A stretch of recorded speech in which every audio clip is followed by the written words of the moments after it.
Sean "Diddy" Combs is at the center of multiple explosive civil lawsuits. But now, his sons Christian and Justin Combs are being directly named in the allegations. And with photographic evidence surfacing showing them at Diddy's infamous freak-off parties, the question becomes harder to ignore. Are his sons just like him? Diddy and his team would allegedly drug or spike the drinks of victims before Diddy and sometimes others sexually assaulted them. There are also allegations that Diddy forced these victims to have sex with prostitutes as he touched himself. He called these situations freak-offs, and oftentimes he recorded them. Here's where some of the allegations against his son Justin Combs come in.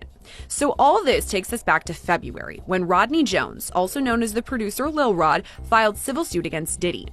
In his lengthy lawsuit, Lil Rod straight name-dropped. Phone call between Diddy and one of his sons recently made headlines, with many speculating that Diddy was trying to issue a warning or damage control. As the lawsuits mount, a disturbing pattern is becoming clear, one involving drugs, coercion, and sexual assault. Numerous lawsuits describe similar setups. Victims claim their drinks were spiked or laced with unknown substances. 5 years old at the time.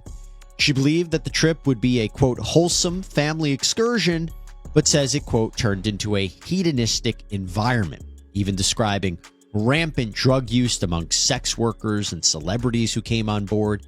She believes that the alcohol on the yacht had been laced with drugs because she says women would have one drink and then almost immediately pass out or start falling over. This is, by the way, something that it was also alleged in Jones's lawsuit, that Combs would spike the drinks of different people. But focusing on Christian Combs, Markey says that Christian Combs had been staying at a villa on the shore, but that he would come onto the yacht in the evening to party. And on December 28, 2022, Christian reportedly arrived very intoxicated and then proceeded to pressure Markey to take shots of tequila. She did. Christian allegedly tried to get her to drink more in the yacht's makeshift studio. Markey alleges that Christian kissed her neck, kissed her face. According to Lil Rod, Justin solicited prostitutes, underage girls, and was active in procuring sex for these freak-offs. The lawsuit includes a disturbing photo of Justin with an allegedly underage girl. In one incident outlined in the suit, Lil Rod describes attending a listening party at Diddy's home. Alleged involvement doesn't stop there. Lil Rod also accuses him of playing a key role in what he describes as Diddy's RICO enterprise, including covering up a shooting.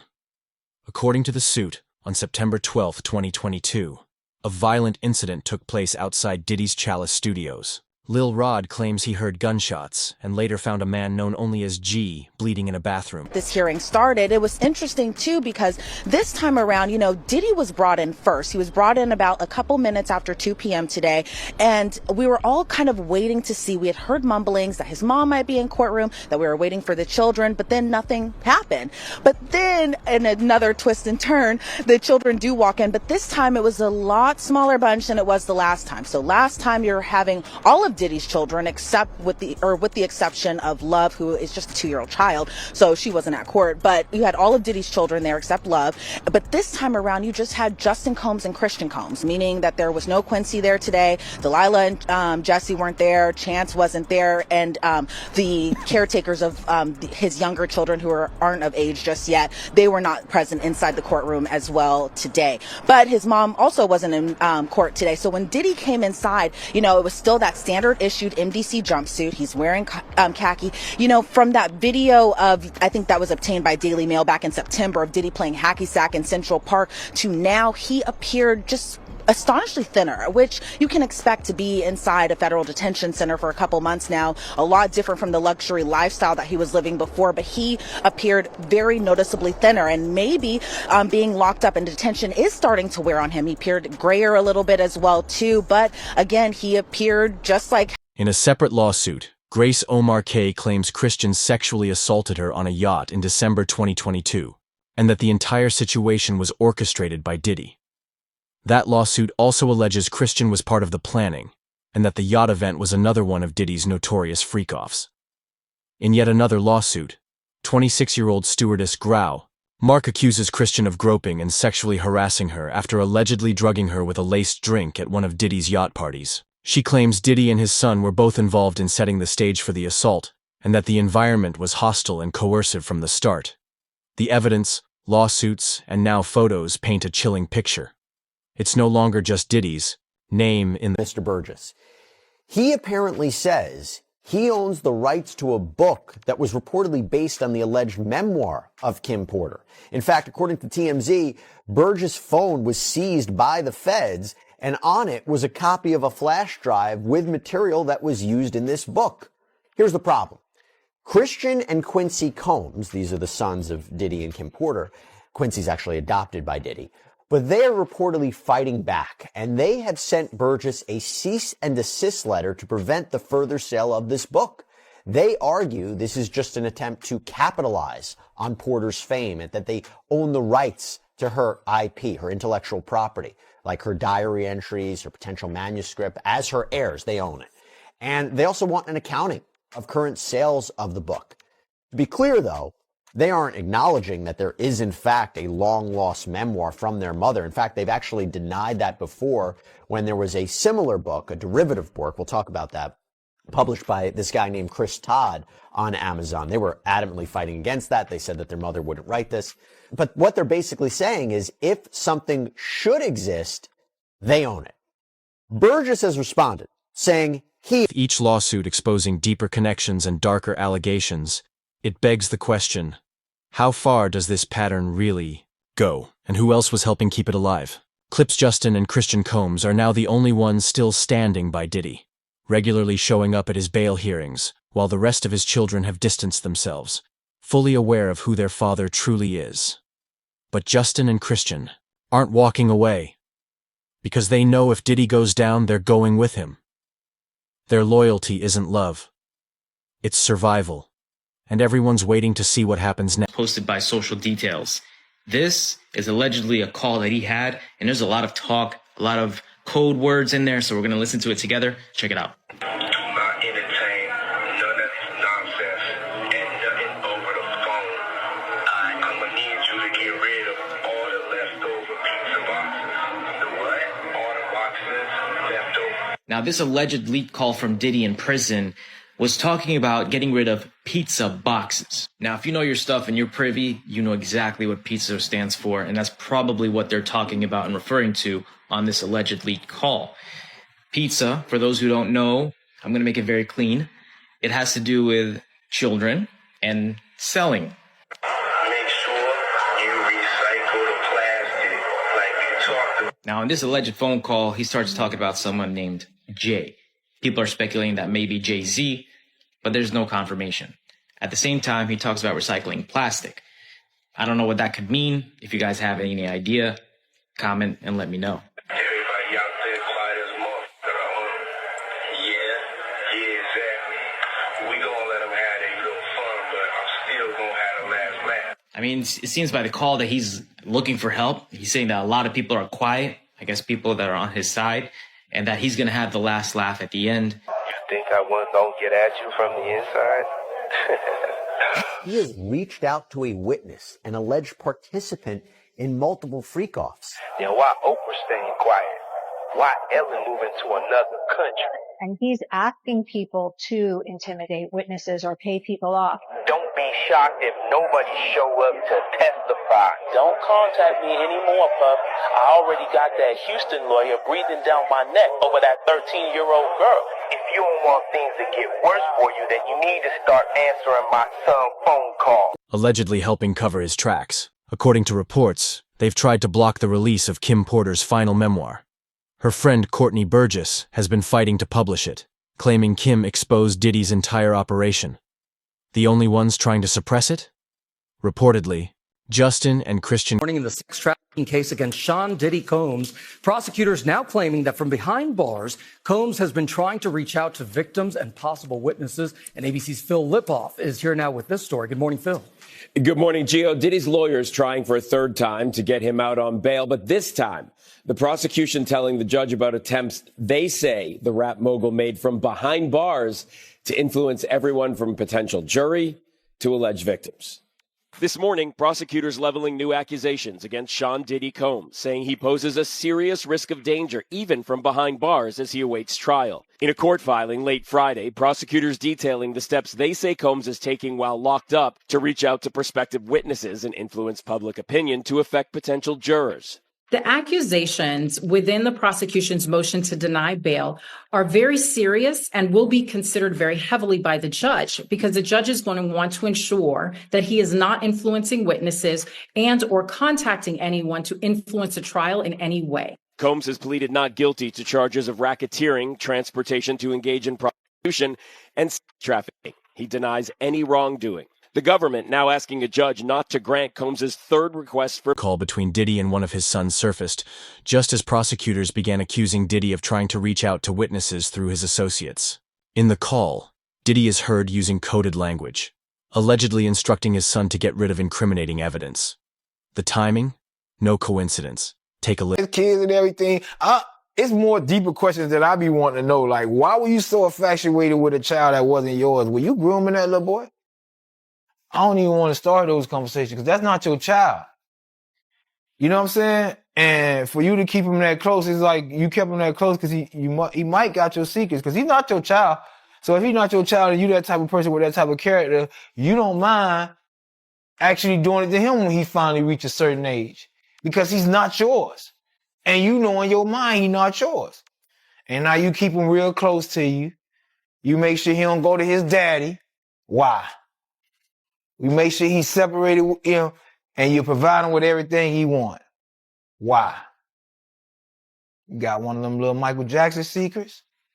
He got one of them secrets that he can't tell nobody because his legacy, his manhood gonna be, and not only that, his brother don't gonna look at him crazy. Only Puffy know, only God and Puffy. Quincy, right? I don't know.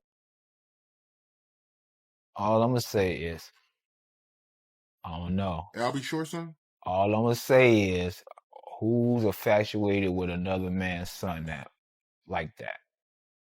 Like you guess that seemed like presented multiple calls between Diddy and family members where he allegedly asked them to add witnesses and victims to the line so he could threaten them directly. As a result of these disturbing revelations, Diddy's bail has already been denied 3 times, and the pressure keeps building. Money. She called the other group member Dunn 58 times trying to get her to stop the lawsuit against Diddy. She ain't the only one he was trying to get in contact with. You understand? He sent somebody through somebody else to try to get in contact with me, telling me enough is enough. Oh, okay. You tell Big Mama that enough is enough. You can't tell Wolf Mama enough is enough. You tell D Ferg Mama enough is enough. You understand?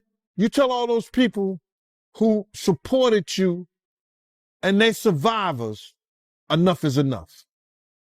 You didn't tell me about that. So he tried to get somebody to reach out to you? Now I got a phone call from Kirk Burroughs. And Kirk Burroughs, and I ain't gonna give this guy no play. Not Kirk Burroughs, but one of the tough dudes that I know that's real close to him said, Kirk told me, yo, he want to reach out to you, Gene. He want to speak to you. I said, speak to me for what? What do you want to speak to me for? If he's trying to speak to me, it's for Puff. Point blank. I know the dude. I know how close he is to Puff. He's been with Puff from day one. So he ain't got nothing to say to me, bro. But Kirk Burroughs did say to me. They're calling grooming shows Kanye West allegedly speaking with Diddy's sons about helping their father. Co-signed by him, his mom, and his sister, the mother of his oldest daughter, and his 3 adult sons. It's going to be secured by the equity in his property in Miami, Florida. Home detention, his passport will be surrendered. The government said that's insufficient. They said, look at the charges, look at the weight of the evidence that I just mentioned. They said they have allegations that he and his associates were trying to tamper with witness testimony last year so that they wouldn't cooperate with the government. What do you take away about who has the stronger argument in terms of bail? Well, I think his counsel has done the best they possibly can. I think bringing him there voluntarily is very smart, starts them out on the right foot. But I think the last thing that you just mentioned, the interfering with witnesses, That's the that, allegation, yeah.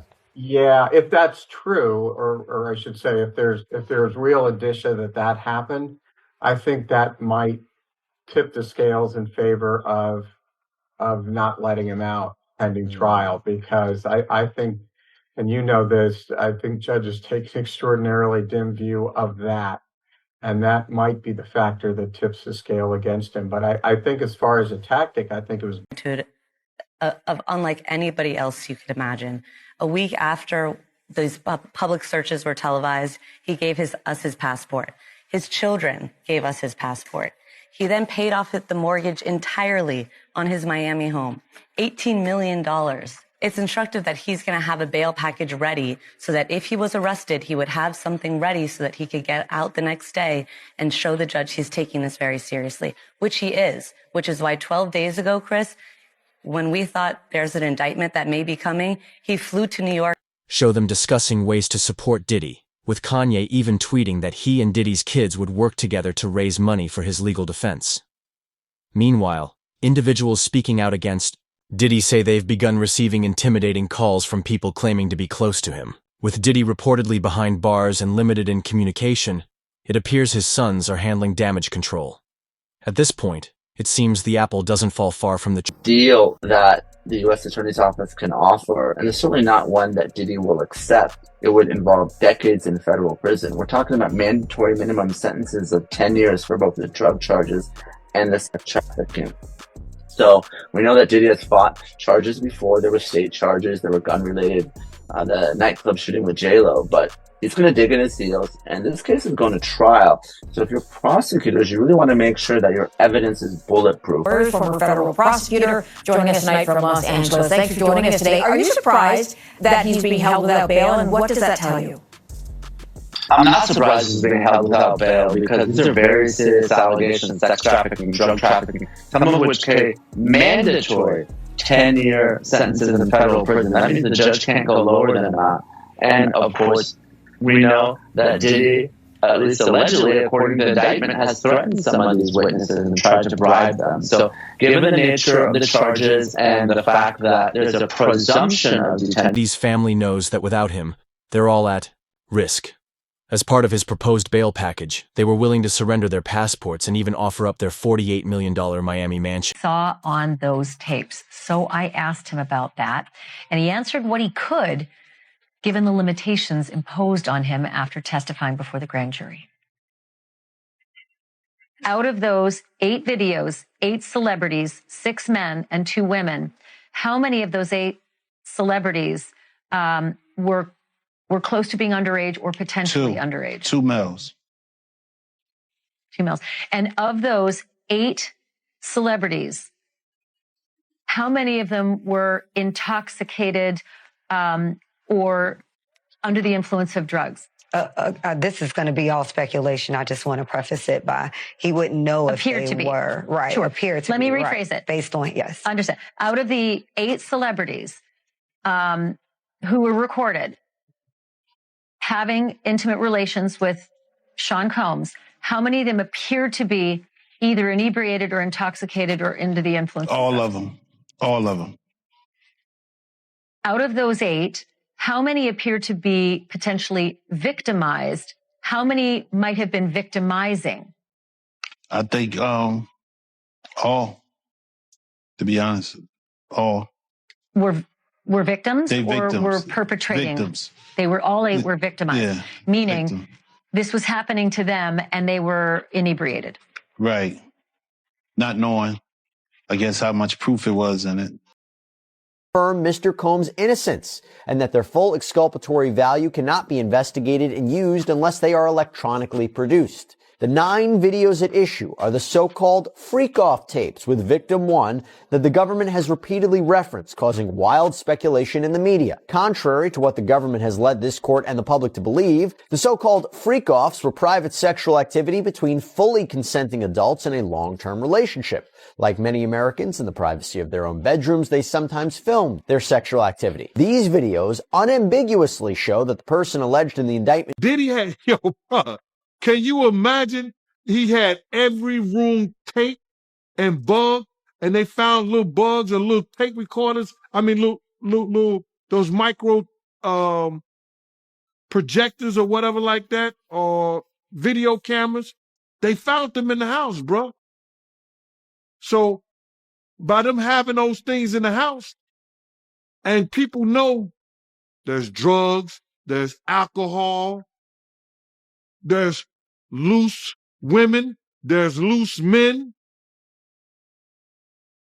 woman on woman, man on man, all kind of crazy shit. Bruh, they just wondering who or when they're going to let this stuff be known. If it's on videotape. Yeah, man. I know they got to be shook, man, after finding out he was recording everything. But not only celebrities, I don't think it's only celebrities going to be shook. He had politicians in there. He had princes in there. He also had a couple of preachers.